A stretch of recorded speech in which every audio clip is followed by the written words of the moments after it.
if you grew up in the 90s and you was a certain age group, Manchester United were one of the best teams ever. It's as simple as that. We know the history of United. And I just want to think of the days when I was younger and it was hard to deal with United fans at times. Hard to deal with them because they were one of the best teams. And I think United's fall off, which is what this video is about, just the fact that a big club as big as United and the domination that they had, I think is one of the biggest fall offs of a football team in the history of English football, based on what United were and the brand that they built over the years, with obviously managers like, Sir Matt Busby, and then obviously we speak on Ferguson, which was the time that I grew up in. Ferguson, what he brought to United, he was the one that basically changed United's view in terms of how they were viewed as a brand, how they were viewed as a team to be feared on the pitch before you even go out sometimes.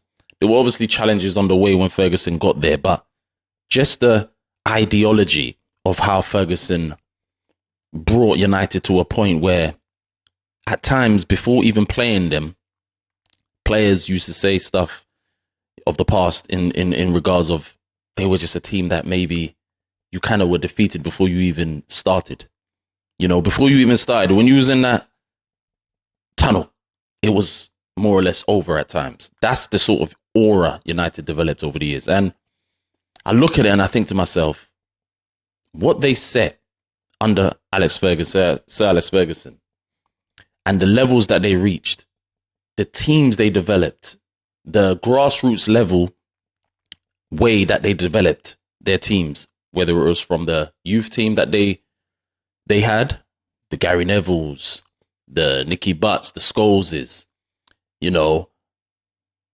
different players that came through, carried United in terms of carrying that sort of homegrown unearthing of talent. Then on top of that, being able to acquire talent from the market. I remember the days, and again, you have to be of a certain age, when players like Pallister went to United, Gary Pallister, top defender. You have to do your Googles on him. Being honest, he broke a transfer record at that time as one of the, highest, British transfer records, highest centre-back at that time when he signed for United. And that was a time when United signed him and then they won the league. Subsequently, when he was signed. And then on top of that, when they signed a player like Eric Cantona from Leeds, they went on to win another league. So whenever they made moves within the transfer market, it always gave them another injection of winning and being able to assert themselves as the team of the country, of the Premier League. They were the team of the country. They were one of the biggest teams. And in terms of where they are today, they're still a big name. Let's not, play around when it comes to that. But just their demise and their fall off, sometimes I think of it as a person who, has been watching football for years. And I think to myself, this is a club that when you talk about English football, it's United. It was United. They were the ones early on that did back-to-back Premier League wins in their time. They were the ones that did that first. They did a lot of things first, to be fair. Especially in the modern times when Premier League started in 92. They did a lot of things first. They were winning back-to-back titles. They were going to grounds and winning when it mattered. They were showing you how to get over the line early. The whole term of the whole squeaky bum time, when a lot of things happened within, getting to the end of a game, when the wave of attacks, the aura that they had at Old Trafford. And then when you see the now, and when you see what's developed over the years, it's surprising. But obviously, a lot of things start from top to bottom, right? So you have to look at the ownership. And I'm sure United fans, most will say, as soon as the ownership changed, particularly when Ferguson left, but let's talk about also when Ferguson was there, the ownership that they have issues with today, some of the fans, the Glazers, that's when things were like, okay, what is their sort of direction, considering we've had Ferguson for these amount of years and we've seen what he had under the regime that had, you know, the success. Okay, we've got the Glazers. We're still getting success because when the Glazers came, they were still doing well. And I think that was the strength of Sir Alex Ferguson, knowing United inside out, still maintaining stability with the team, still being able to speak in a certain way to evoke what's required to get over the line. And then obviously still having the chance to buy the players, the Valencias, the Evras over the years when the Ji-Sung Parks, those are some of the players that he was able to acquire, good individuals that knew, you know, the United way that Ferguson infused. So under the regime, there were still players being bought, but I'm sure as time went on, particularly when Ferguson retired in 2013, that's when I believe they saw, some fans were starting to see a change. And especially since that time, what's taking place in terms of the business decisions, and even sometimes you may even say the lack of sort of investment in the grassroots level when it comes to the youth team and developing youth. And then obviously the sort of moves that they've made in transfer markets since. It hasn't been the typical United way.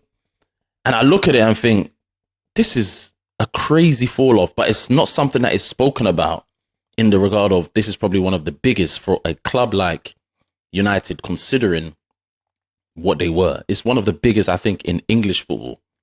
You look at all the teams in England, the history of them, I don't think anything beats this. It's surprising to be fair, because like I said, if you grew up in a certain age group within the 90s onwards, you will know United were one of the best.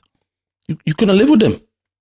United as a whole, and how they managed to buy players in the transfer market, how they managed to acquire players to understand how the level was at United. So you see many players, Evra, speak on how he came into the team and what was required of him and how difficult it was and what other players used to do on the training pitch to make it known that, hey, you're now at United. The tough training sessions, you know, the mentality. But again, as I said earlier, I think it all starts from upstairs and the issues that have taken place upstairs with how the club has just been about the business side only, as opposed to the player side.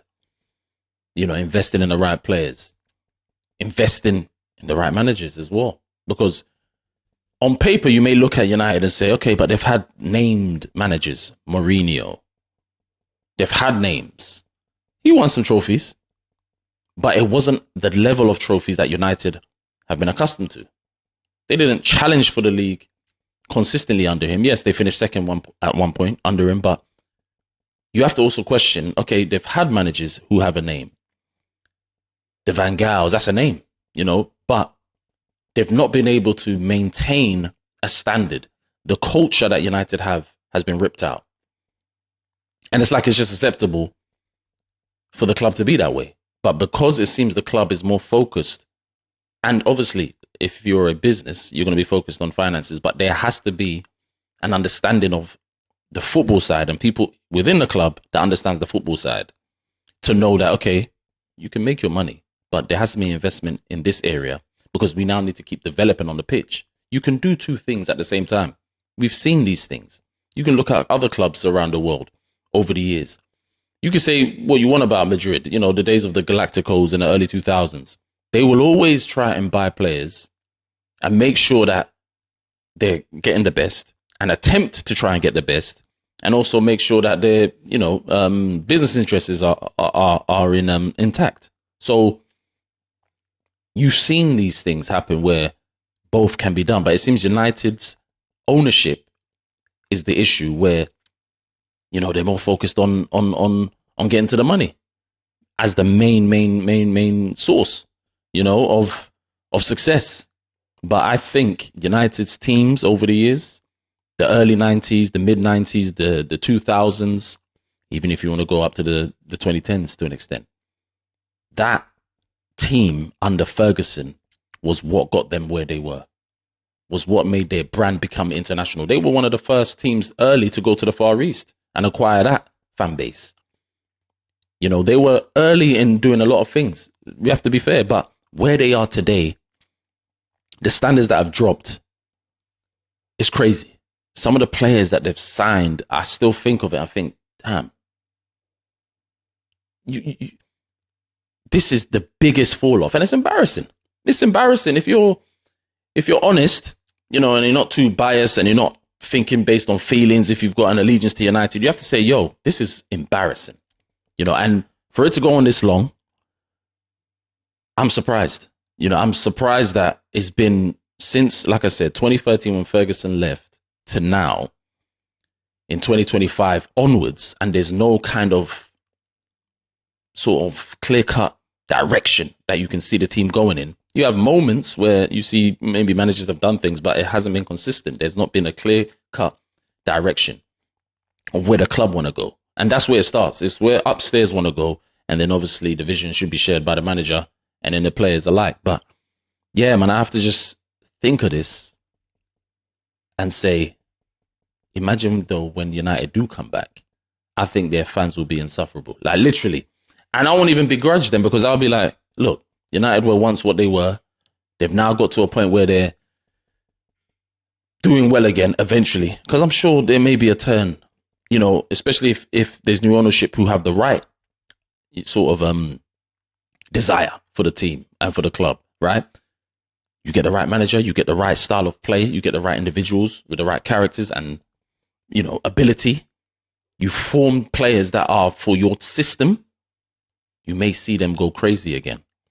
And if they do, goodness gracious, all the years of them being a laughing stock, I can't imagine if it gets to that point where they start reclaiming their sort of former glories. But it's going to take a big, big effort if they were to.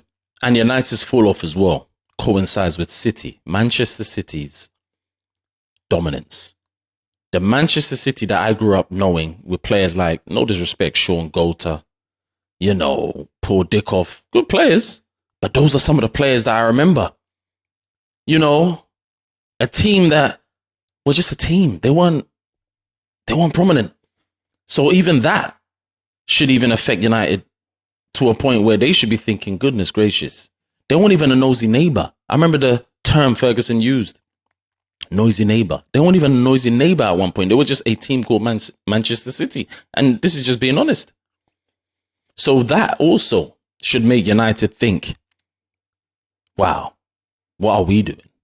Yes, you have to look at your own club as you're doing your thing, but you should also look at what a rival is doing and say, how did they come up when we were what we were, right?